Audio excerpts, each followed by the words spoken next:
So for months, her family were calling for the return of her remains. And it turns out that they were repatriated as part of this massive exchange.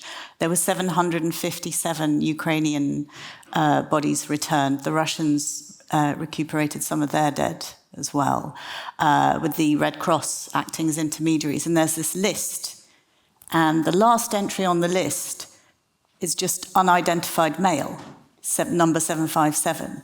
And so it's only when they get all the bodies to the morgue and they start taking off the coverings and looking, and they find a tag with her name. But the hair had been shaved and the body was in such a bad state that identification was really difficult.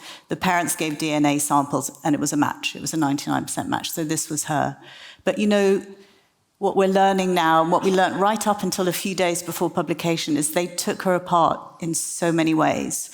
She was tortured in Melitopol, that there were scars up and down her arms, burn marks between the toes from electric shocks. But also right at the end, it looks like she suffered violence. They found a broken bone in the neck that indicates possible strangulation. They found cuts, fresh cuts on the head and the hip and a broken rib. And they found that key organs, and I'm sorry again, but I think it's important to talk about these distressing details, but there was another attempt at a cover-up.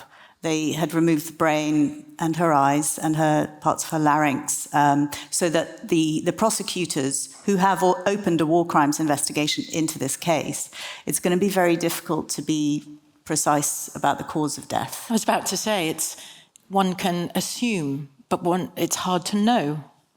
It's hard to know. We can see it was violent, but we may never know.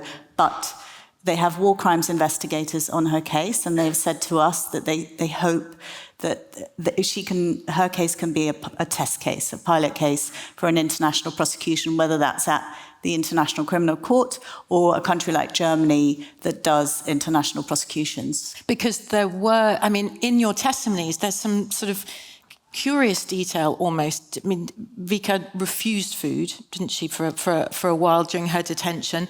And at some point, the Russian authorities put her on a drip in a hospital.